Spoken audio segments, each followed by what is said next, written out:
I remember struggling against the old and weathered hands of my first grade teacher, Mrs. Thompson, tears in my eyes and resisting the walk to my solitary hallway.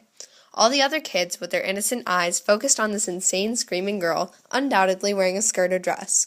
I wanted to look fancy from a young age, and pants or anything pant-like would not do. She wanted me to sit in that little yellow plastic chair, first grader sized, out in the dimly lit and badly painted and tiled hallway to think about what I had done. What had I done? And thinking was always the problem. I sat outside loudly crying and fighting for breath, the itchy little plastic chair sticking to my legs and the dim empty hallway making everything seem so much more confined, and me so much smaller. The second grade teacher, the one I was most afraid of, her name was Mrs. Fry.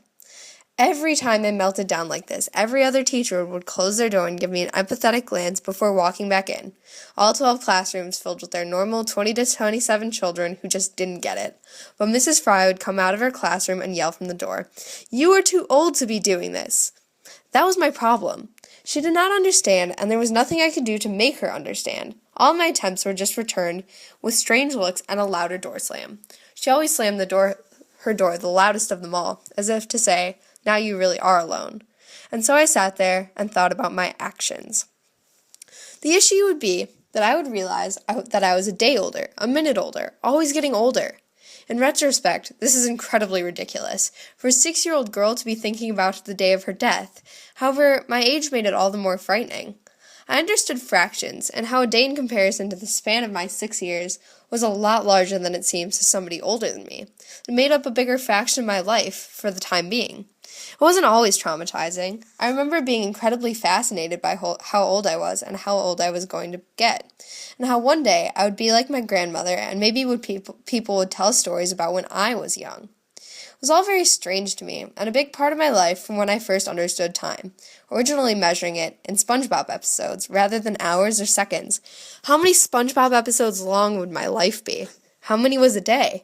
I remember learning all of it this way, and worrying about it this way too.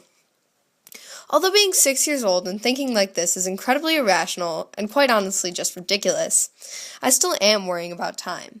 Not worrying about time like everyone else does. Will I be late? Will I be early?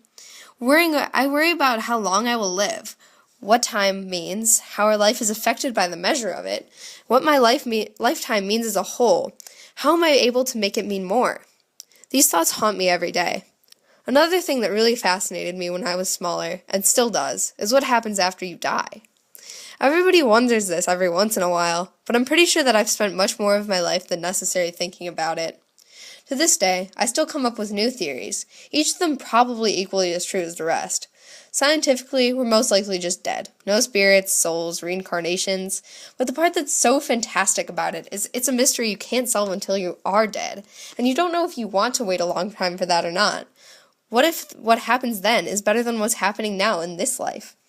All of these thoughts about time have transformed from completely irrational and from the perspective of a first grader to completely and ridiculously prominent in my life as a freshman in high school. I still think the exact same way I did back then. Life is short, and the fractional value of a day in your life might end up really large depending on when you die. Being a morbid first grader does not exactly mean all the kids on a playground invite you to play kickball either. It's incredibly strange and might be a contributing factor to why I wasn't exactly a blossoming social butterfly. I thought about life and death all the time, and I would say that I understood it even at a young age, but who really does understand it at any age? Everyone you can ask has felt old at least once in their life, but I took it to such a ridiculous extreme at such a young age, not cursing at the younger children for being younger, but at myself for getting older. I was and still am absolutely preposterous, and the worst part about it, we're all that little morbid first grader in the hall every once in a while. So when I think back to first grade, I remember pronouncing the word bin wrong on a vocabulary quiz, correcting myself and still getting a 0. I always remember it raining outside, or snowing, and the way that it smelled like fresh carpet and Elmer's glue and notebooks, and adjusting my tights in class all the time, and the really tall kid who sat in front of me and gave me a calculator as a sign of his affection.